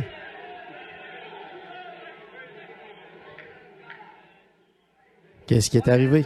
Aujourd'hui, cela a fait le tour du monde. Et alors que Dieu était venu là-bas et qu'il avait dit ça, quand j'étais un petit garçon dans un buisson ardent ou dans un buisson là-bas, embrasé par une colonne de feu, ici chez les Wathen, sur Utica Pike, je transportais de l'eau là-bas de la grange jusqu'à l'alambic. Vous savez que c'est la vérité. Il a dit, ne fume jamais, ne bois jamais, ne souille jamais ton corps, car tu auras une œuvre à accomplir quand tu seras plus âgé. J'atteste la vérité de ça, je l'ai bien vu. Et Dieu, comme il l'avait fait dans le cas de Moïse, l'a parlé devant l'assemblée qui se trouvait là-bas, et il a dit, c'est la vérité. Aujourd'hui, cette écriture est accomplie au milieu de nous. Regardez ce qu'il avait dit au sujet du discernement et la façon dont ça se passerait. De l'imposition des mains aux gens jusqu'à connaître le secret du cœur. Aujourd'hui, cette écriture est accomplie devant nos propres yeux. Ces promesses qui avaient été faites, remarquez, toutes ces promesses avaient été confirmées et accomplies par le Dieu de la promesse. Regardez, elle est accrochée à Washington, D.C., ce soir, la photo de l'ange du Seigneur. Alors que George J. Lacey, le chef du service des empreintes digitales et documents du FBI pour le gouvernement des États-Unis, avait examiné ça à Houston, au Texas, et il avait dit « C'est le seul être surnaturel qui ait jamais été photographié dans le monde entier. Il est bien placé pour le savoir. C'est le meilleur qu'il y a dans le monde, dans ce domaine. » Remarquez, elle est accrochée là-bas comme quoi c'est bien la vérité. La même colonne de feu qui conduisait Israël autrefois dans le désert. Elle conduit aujourd'hui, c'est le même genre de message. Sortez de l'Égypte. Aujourd'hui, cette écriture est accomplie. Vous savez quel a été le message, ce qu'il a dit. Considérez la vision de Tucson il y a 3 ans quand j'étais ici dans la rue. Alors que 5 ans avant ça, il avait dit, le jour où la ville plantera un jalon devant ce portail, dirige-toi vers l'ouest. Les gens de mon tabernacle qui sont ici sont au courant de cette fois-là, c'est vrai. Et le jour où M. Goins et les autres étaient là et qu'ils ont planté ce jalon, j'ai dit à ma femme, il y a quelque chose à ce sujet. Elle a dit, quoi donc? Je suis entré, j'ai regardé dans mon petit cahier, c'était là. Et le lendemain matin, à 10 heures, assis dans ma chambre, là, vers 10 heures, l'ange du Seigneur est descendu, il a dit, va à Tucson. Tu seras au nord-est de Tucson et il y aura un rassemblement de 7 anges qui viendront, ce qui secouera toute la terre autour de toi. Et il a dit, il te sera dit là-bas ce qu'il en est. Combien ici se souviennent de ça? C'était bien avant que ça arrive. Il y a des hommes assis ici même dans ce bâtiment ce soir qui étaient là quand c'est arrivé. Et il a dit, les 7 sceaux, les mystères cachés de la Bible entière seront ouverts, ce qui accomplira Apocalypse 10, où il est dit que c'est pendant le message du 7e ange que ces choses s'accompliraient. Aujourd'hui, cette écriture est accomplie devant nos yeux. Aujourd'hui, cette écriture est accomplie. L'année passée, nous étions au même endroit, M. Wood, ici et moi. Ici et moi, nous montions la colline. Il s'affligeait parce que sa femme était malade. Le Saint-Esprit a dit, ramasse une pierre qui se trouve là, lance-la en l'air. Quand elle retombera, dit, ainsi dit le Seigneur, un jugement va frapper la terre.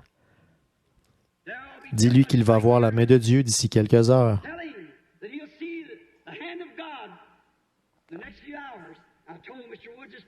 Je l'ai dit à M. Wood, il est présent ce soir, et il doit y avoir 8 ou 10 des hommes, ou 15 de ceux qui étaient là au moment où c'est arrivé.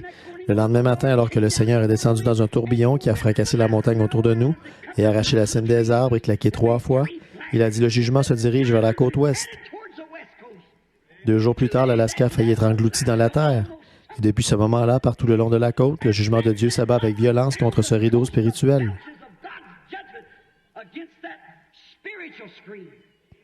Il y a un rideau de fer et il y a un rideau de bambou et il y a un rideau de péché. La civilisation a parcouru le même trajet que le soleil, l'Évangile aussi. Ils sont partis de l'Est et ils sont allés à l'Ouest, comme le fait le soleil.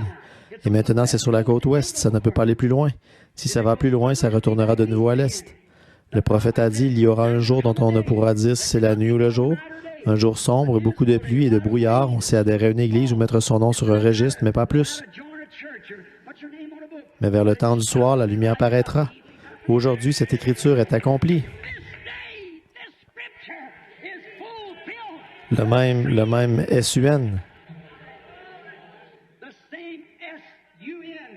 Soleil qui se lève à l'est, c'est ce même S-U-N, soleil qui se couche à l'ouest. Et le même S-O-N, Fils de Dieu, qui est venu à l'est et qui a confirmé qu'il était Dieu manifesté dans la chair, c'est ce même S-O-N Fils de Dieu qui est ici dans l'hémisphère ouest, qui s'identifie au milieu de l'Église ce soir, le même hier, aujourd'hui, éternellement. La lumière du soir du Fils est venue. Aujourd'hui, cette écriture est accomplie devant nous. Où en sommes-nous en cet âge abrahamique? Où en sommes-nous en cette grande époque où nous sommes, cette grandeur où nous vivons? Toutes les visions se sont accomplies. Et que dire de la fois où un jeune ministre de nos amis ici d'une église sœur associée, Junior Jackson, est venu en vitesse nous voir un soir, où j'étais là-bas. Il a dit, Frère Branham, j'ai eu un songe qui me tracasse. J'ai vu tous les frères assemblés sur une colline. Et il a dit, sur cette colline, vous étiez en train de nous enseigner en vous référant à des lettres qui étaient inscrites. On aurait dit des lettres que le temps avait gravées dans le roc. Quand vous avez eu terminé ça, que tout ça a été terminé, vous avez dit, approchez-vous. Et nous nous sommes tous rassemblés là-haut. Il a dit, vous avez tendu le bras quelque part et vous avez pris comme un genre de pied de biche. Vous avez donné des coups et vous avez ouvert le sommet de cette petite pyramide. Et à ce moment-là, il a dit, c'était de la roche de granit avec rien d'écrit dessus. Et vous nous avez dit d'examiner ça. Et nous nous sommes tous mis à regarder. Il a dit, j'ai tourné la tête et j'ai remarqué que vous vous dirigiez vers l'ouest à toute vitesse, vers le soleil couchant. Combien se souviennent de ça?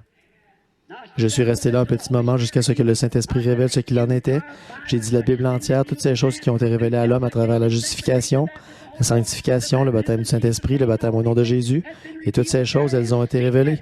Mais il y a des secrets qui sont cachés à l'intérieur parce que la Bible est scellée de 7 sceaux. Je dois aller là-bas pour découvrir ça. Ce matin-là, quand ces 7 anges sont descendus et ont ébranlé la terre, et que les pierres volaient dans toutes les directions, 7 anges se sont tenus là et ont dit, retourne à Jeffersonville d'où tu viens, car les 7 sceaux des 7 mystères seront ouverts. Nous en sommes là aujourd'hui, nous comprenons la semence du serpent. Dans quelques jours, si Dieu le veut, nous allons comprendre avec exactitude ce qu'il en est du mariage et du divorce. Et toutes ces choses que Dieu a dévoilées, chaque sceau, le mystère depuis la fondation du monde, et nous nous sommes réjouis de la présence de ces bénédictions. C'est vrai, aujourd'hui, cette écriture. Le magazine Life a publié un article là-dessus. Un cercle mystique de lumière s'élève dans les airs au-dessus de Tucson et de Phoenix. De la même manière que je vous l'avais annoncé, presque un an avant que ça arrive, comment ce serait, et que ce serait comme en triangle.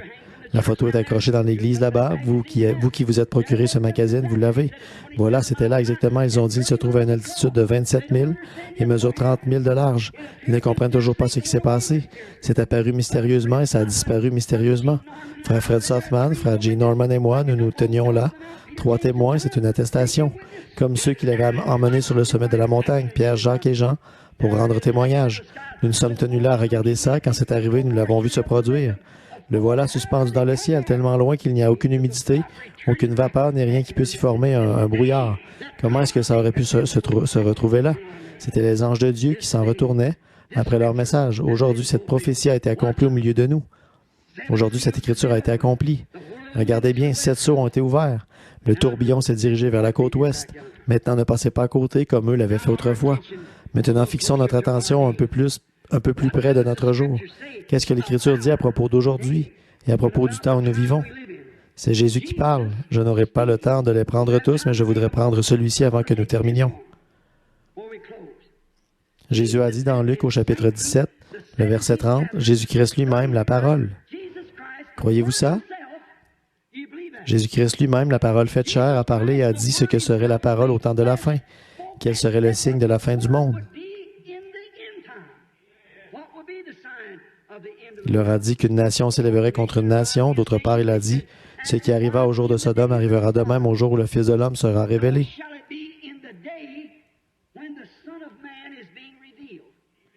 Alors, quand Jésus est venu sur la terre, il est venu en portant 3 noms. 3 noms de fils. Fils de l'homme, qui est un prophète, fils de Dieu et fils de David. Maintenant, il a vécu ici sur terre. Il n'a jamais dit qu'il était le fils de Dieu. Il disait, je suis le fils de l'homme. Jéhovah lui-même a appelé Ézéchiel et les prophètes fils de l'homme. En effet, il devait venir pour accomplir l'Écriture en tant que prophète. Moïse avait dit, l'Éternel votre Dieu. Moïse avait dit, l'Éternel votre Dieu suscitera un prophète comme moi. C'est pour ça qu'il ne pouvait pas être le fils de Dieu, là, parce qu'il était le fils de l'homme. Et la parole est venue au prophète, et il était la parole dans sa plénitude. Fils de l'homme, le prophète majeur, non pas le prophète majeur, mais le prophète Dieu.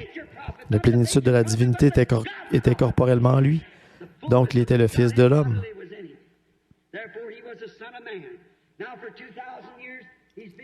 Maintenant, pendant 2000 ans, il s'est fait connaître à nous en tant que Fils de Dieu, Esprit. Et dans le millénium, il sera fils de David sur le trône. Ça, nous le savons tous, nous qui croyons les Écritures. Or, Jésus a dit juste à la fin de cet âge de l'Église où nous vivons que le Fils de l'homme serait de nouveau révélé de la même manière que ce qui s'était passé, comme ce qui était arrivé à Sodome. Observez historiquement comment il a exposé ça. Il a dit ce qui arriva au jour, en premier, de Noé, alors qu'il mangeait, buvait, se mariait leur fille. Ensuite, il en est venu, en dernier, au Fils de l'homme, à Sodome. En effet, là-bas, il traite avec les Juifs. Ici, à Sodome, il traite avec les gens des nations. Là-bas, il les a tous engloutis dans l'eau. Pendant le jugement, ici, dans le cas des gens des nations, il les a tous brûlés au jour de Sodome. C'est vrai, le monde des nations a brûlé là-bas. Et il en sera de même quand le Fils de l'homme se révélera. Ce ne sera plus de l'eau, mais ce sera du feu, cette fois. Jésus lisait dans la même Genèse 23 que nous lisons, quand il lisait au sujet de Sodome. Bon, nous reconnaissons la situation dont il est fait mention.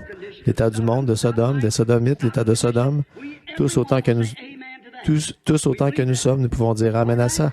Nous croyons ça, bien. Et l'état spirituel de Laodicée, de l'Église naturelle, nous pouvons dire Amen à ça et en admettre les signes. Nous savons que tous les signes sont là. L'Église est dans Laodicée. Nous savons ça.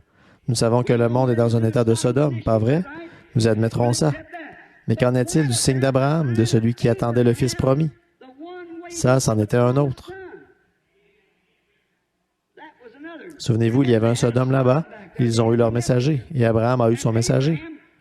Abraham attendait jour après jour l'accomplissement d'une chose presque impossible. Sarah a 90 ans et lui a 100 ans. Conformément à la promesse de Dieu, il attendait toujours au milieu de toutes les critiques, il attendait ce Fils-là. Et le véritable croyant aussi, il attend toujours le retour de ce Fils promis. Remarquez, juste avant que le Fils arrive, un signe lui avait été donné. Le signe du Fils qui doit venir ne doit-il pas être révélé à la semence royale d'Abraham, qui attend le Fils royal, comme il l'avait été à notre Père Abraham, dans le cas du Fils naturel? Pas vrai? Jésus l'a dit ici dans Luc 17:30, avant que ce temps-là arrive, que le Fils de l'homme se révélerait, comme il l'avait fait au jour de Sodome, avant la destruction de Sodome. Maintenant, nous attendons un signe. Considérons maintenant la situation de ce temps-là, telle qu'elle était à Sodome. Telle qu'elle était à Sodome. Remarquez, ils avaient tous sombré dans un état sodomite, le monde. Je pense que l'un des cinéastes a réalisé un film il n'y a pas longtemps et j'ai eu l'occasion de le voir, c'était Sodome. Si jamais vous le voyez, qu'on n'en présente pas d'autres avec celui-là, allez le voir. C'est certainement une bonne image des États-Unis d'aujourd'hui, Hollywood très précisément. Même genre d'habillement et toutes les autres choses qu'ils faisaient à cette époque-là, de grandes beuveries et tout le reste, une secte de gens religieux, soi-disant religieux. Remarquez, Sodome avait un témoin. C'était un homme qui s'appelait Lot, qui était tout simplement un neveu d'Abraham. Or, Abraham n'est pas descendu dans Sodome, ni lui ni son groupe. Il avait un grand groupe avec lui, assez nombreux pour vaincre une douzaine de rois et leur armée.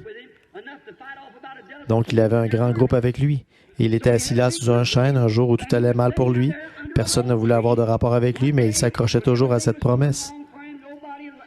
Soyez très attentifs là avant que nous terminions.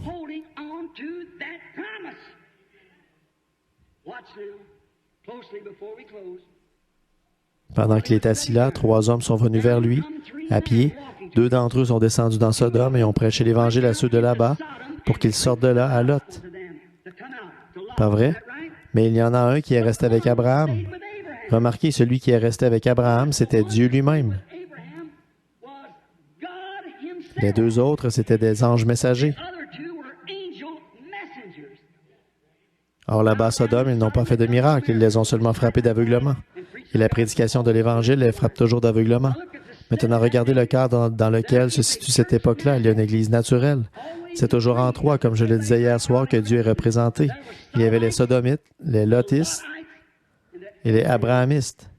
Le monde est dans la même situation ce soir. C'est exactement là qu'il se situe.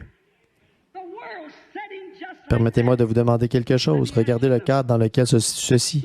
Maintenant, Abraham a appelé cet homme qui lui parlait Elohim. Le mot hébreu Elohim signifie celui qui est entièrement suffisant, celui qui est l'Éternel. Elohim, Dieu lui-même.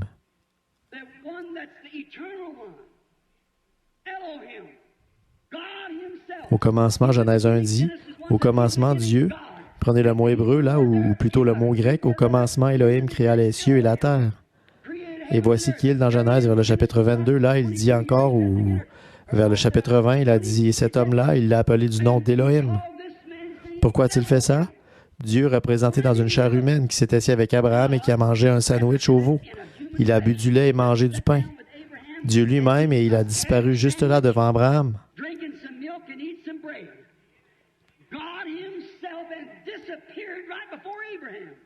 Mais il lui a donné un signe. Remarquez, et ce signe, c'était qu'il avait le dos tourné à la tente.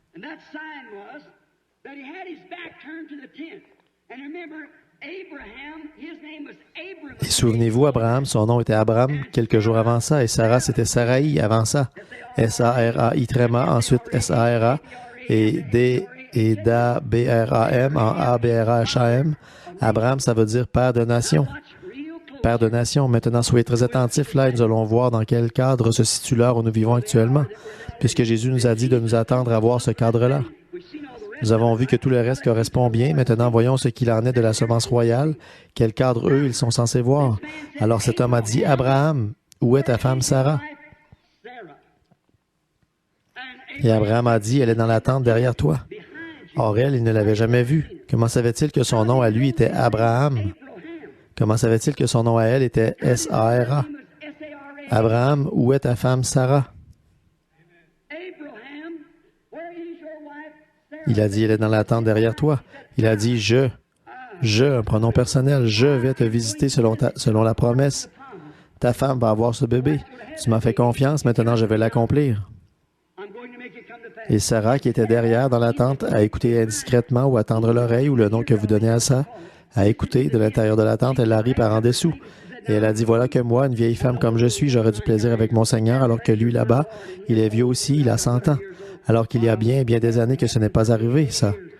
Et cet homme, H-O-M-M-E, qui était assis là en train de manger dans une chair humaine, qui buvait et mangeait comme un homme ordinaire avec de la poussière sur ses vêtements, et il avait de la poussière sur ses pieds. Et Abraham a lavé ça. Dieu lui-même, il a promené le regard et il a dit, « Pourquoi Sarah a-t-elle ri, là dans la tente, en disant ceci? »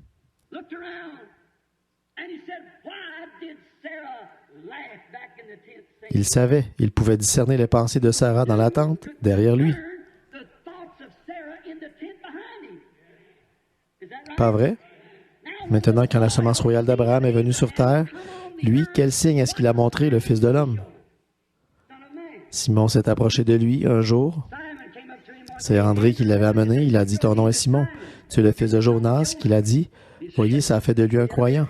Philippe est allé chercher Nathanaël et il est revenu. Il lui avait dit, viens voir un homme, celui que nous avons trouvé, Jésus de Nazareth, fils de Joseph. Il a dit un instant, là, peut-il venir quelque chose de bon de ce fanatisme? Il a dit, viens voir. Alors quand Philippe est arrivé en présence de Jésus avec Nathanaël, Jésus a regardé celui-ci et il a dit, voici un Israélite dans lequel il n'y a point de fraude. Il a dit, Rabbi, quand m'as-tu connu? Il a dit, avant que Philippe t'appelle, quand tu étais sous l'arbre, je t'ai vu. Il a dit, Rabbi, tu es le Fils de Dieu, tu es le roi d'Israël. Quand la petite femme au puits, dans son état d'immoralité, est arrivée dans un petit décor semblable à ceci, pour puiser de l'eau, Jésus avait envoyé ses disciples acheter des vivres. Quand elle s'est approchée pour puiser de l'eau, il a dit, femme, apporte-moi à boire. Elle a dit, vous n'avez pas coutume de dire ce genre de choses. Il y a de la ségrégation ici. Vous, les Juifs, là, vous n'avez rien à faire avec nous, les Samaritains. Nous n'avons rien à faire avec vous. Il a dit, mais femme, si tu savais à qui tu parles, c'est toi qui me demanderais à boire. Je te donnerais des eaux qu'on ne vient pas puiser ici. Il a découvert quel était son état, ce qu'il en était. Il a dit, va chercher ton mari et viens ici. Elle a dit, je n'ai pas de mari. Il a dit, tu as dit la vérité, tu en as eu 5 et celui avec qui tu vis maintenant n'est pas ton mari. Elle a dit, monsieur, je vois que tu es prophète. Nous savons que quand le Messie sera venu, il nous annoncera ces choses. Jésus a dit, je le suis. Là-dessus, elle est allée à la ville en courant et elle a dit, venez voir un homme qui m'a dit ce que j'ai fait. Ne serait-ce point le Messie? Regardez bien, il a fait ça devant les Juifs et devant les Samaritains, mais jamais devant les gens des nations. Les gens des nations, c'est nous. À cette époque-là, nous étions des païens. Les autres nations, nous nous promenions avec une massue sur le dos. Nous adorions des idoles. Nous n'attendions pas du tout un Messie. Il apparaît uniquement à ceux qui l'attendent, et nous sommes censés être en train de l'attendre. Mais ceux qui prétendaient être en train de l'attendre, l'Église elle-même, quand ils ont vu cette chose à s'accomplir, ils ont dit, il est un démon, il est un diseur de bonne aventure, un Béelzébul. Et Jésus a dit que ce péché leur serait pardonné, vu qu'ils n'étaient pas encore morts. Mais il a dit un jour, le Saint-Esprit viendra faire la même chose et de prononcer un seul mot contre cela, ce ne sera jamais pardonné. Ça, c'est ce jour-ci où tous les éléments de la parole doivent s'enchaîner. De prononcer un seul mot contre cela, ça ne sera jamais pardonné, ni dans ce monde, ni dans le monde à venir. C'était la semence royale d'Abraham. Et ici, cette semence royale d'Abraham qui était venue à cause de cette identification, de cet homme qui était assis avec Abraham, il est venu pour prouver qu'il s'agissait du même Dieu. Et il a promis qu'en ce jour-ci, ce qui arriva au jour de Sodome arrivera de même à la venue du Fils de l'homme, au moment où il se révélera en tant que Fils de l'homme. Amen.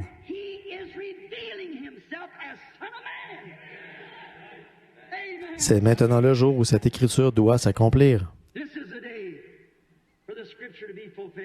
Regardez dans quel cadre nous nous situons aujourd'hui.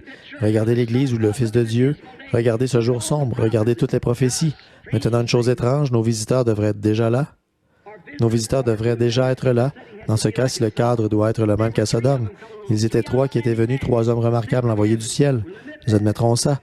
Ils étaient 3, un restait avec Abraham. Ils sont tous allés là pour commencer, mais un est resté avec Abraham. Les autres sont descendus à Sodome, pas vrai? Et Abraham, son nom avait été changé d'Abraham en Abraham, pas vrai? Il n'y a pas une seule fois dans l'histoire où l'Église du monde ait jamais eu un évangéliste qui aille vers elle, dont le nom se soit terminé par H-A-M avant aujourd'hui. Billy, G-R-A-H-A-M, pas vrai? G-R-A-H-A-M, 6 lettres. A-B-R-A-H-A-M, c'est 7 lettres. Mais G-R-A-H-A-M, c'est 6 lettres, c'est-à-dire le monde, l'homme, voyez? Regardez ceux qui sont allés là-bas aujourd'hui, ce sont ces messagers du ciel. Y a-t-il un homme sur terre qui ait prêché la repentance aussi clairement que Billy Graham? Y a-t-il eu un homme qui ait autant marqué les gens que Billy Graham?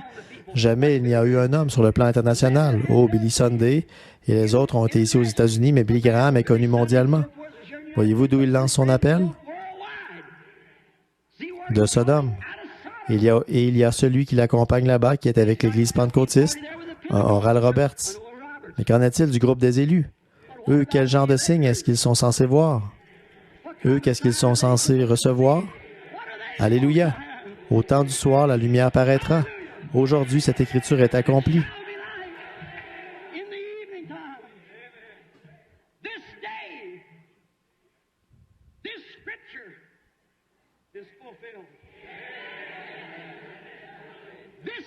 Aujourd'hui, la promesse de Dieu est accomplie.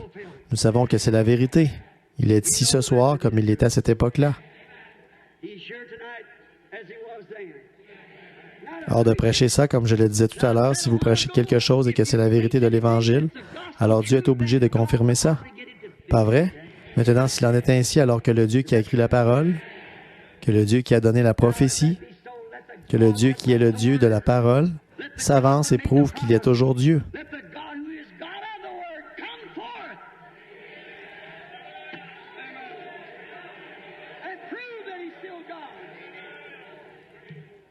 Comme Élie était monté sur la montagne, il observait. Il observait. Élisée y était monté, il observait Élie, il a dit « Je veux une double portion ». Et le manteau qui était sur Élie est tombé sur Élisée. Il est descendu de là, il a plié cette couverture en deux. Il en a frappé le fleuve et il a dit « Où est le Dieu d'Élie » Et la même chose qui s'était passée pour Élie, s'est passée pour Élisée. Et le même évangile, la même puissance, le même Fils de l'homme qui existait hier, existe aujourd'hui, existera éternellement. Hébreux 13:8, croyez-vous ça?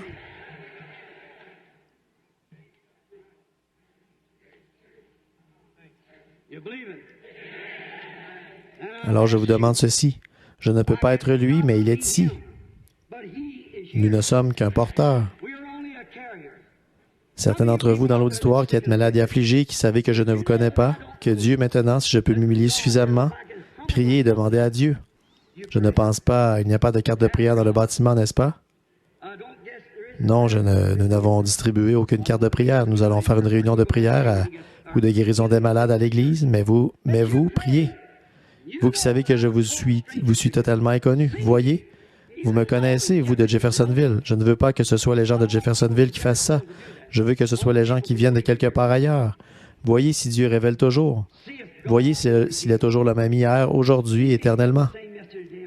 Faites comme la petite femme avait fait. Il passait et elle s'est dit, je crois en cet homme. Elle avait une perte de sang et elle s'est dit, si je peux toucher le bord de son vêtement, je crois que je serai guérie. Pas vrai? À cause de sa foi, ce jour-là, l'Écriture s'est accomplie. Il a pansé le cœur de ceux qui avaient le cœur brisé. Il a guéri les malades et les estropiés. Quand elle a touché son vêtement et qu'elle est allée s'asseoir, il s'est retourné et il a dit, « Qui m'a touché? » Comment est-ce qu'il a bien pu savoir ça dans cette immense foule? Probablement 30 fois plus de gens qu'il y en a ici ce soir. Des milliers. Comment est-ce qu'il a su ça? Il a dit, « Qui m'a touché? » Il n'a pas dit ça juste pour le plaisir de le dire. Il l'a dit parce que c'était vrai. Alors il a dit, « Qui m'a touché? » Tout de suite, il a regardé autour de lui. Il a vu la petite femme à l'endroit où elle se trouvait assise ou debout. Quelle qu'a été la position dans laquelle elle se trouvait. Et il lui a dit que sa perte de sang était terminée. Ça, c'était Jésus hier. C'est lui aujourd'hui. Vous croyez ça? Je ne vous connais pas. Dieu, lui, vous connaît. Mais vous avez des douleurs aux côtés qui vous dérangent. C'est exact. Vous êtes assis là, en train de prier pour ça. Est-ce que je vous suis inconnu, que nous sommes des inconnus l'un pour l'autre? Levez-vous si c'est le cas. Je ne vous connais pas. C'est cet homme-ci juste au coin. Juste ici au coin, ce jeune homme. Vous avez aussi mal à la gorge. C'est exact. Vous êtes en train de prier pour ça. Vous êtes dans un état de grande nervosité à cause de quelque chose. Vous allez être obligé de quitter cette série de réunions parce que vous êtes ministre. Vous avez des obligations, des choses dont vous devez vous occuper. C'est exact. Oui. Croyez-vous que Dieu sait qui vous êtes? Monsieur le révérend Smith, maintenant vous pouvez aller et être guéri. Jésus-Christ vous a guéri. Allez à votre réunion. Votre gorge ne va pas vous déranger. Qui a-t-il touché? Il y a un homme assis juste ici, derrière, et il souffre.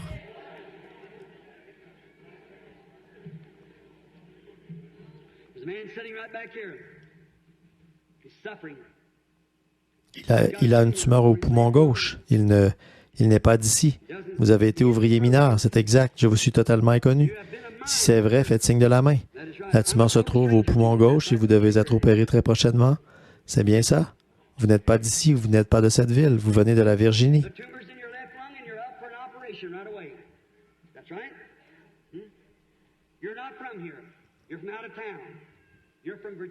C'est exact. Croyez-vous que Dieu sait qui vous êtes?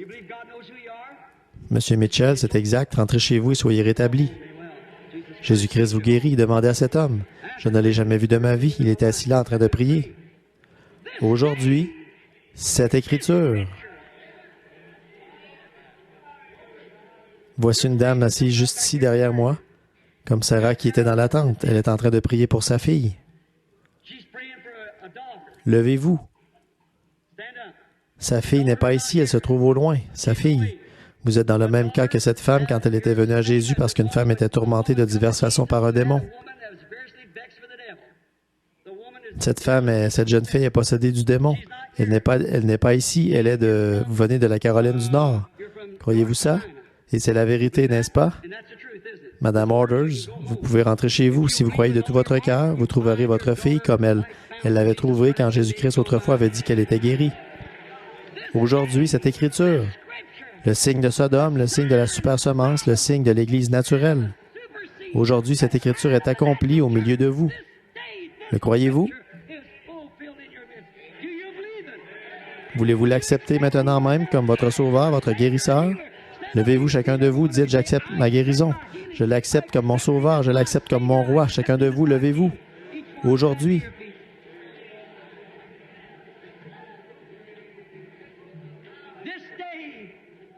Aujourd'hui, écoutez mes amis.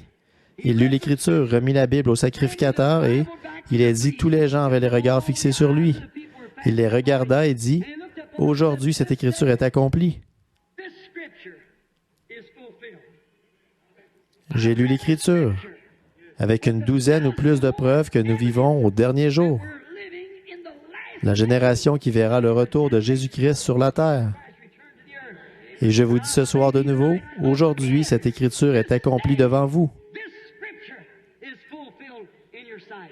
Vous qui êtes à Tucson, vous qui êtes en Californie, vous qui êtes à New York, ceux qui nous sont reliés par le téléphone, aujourd'hui, cette Écriture est accomplie devant vous.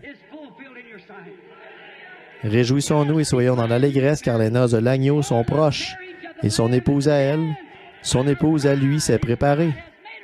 Levons les mains et donnons-lui gloire, vous tous les peuples. Que Dieu vous bénisse.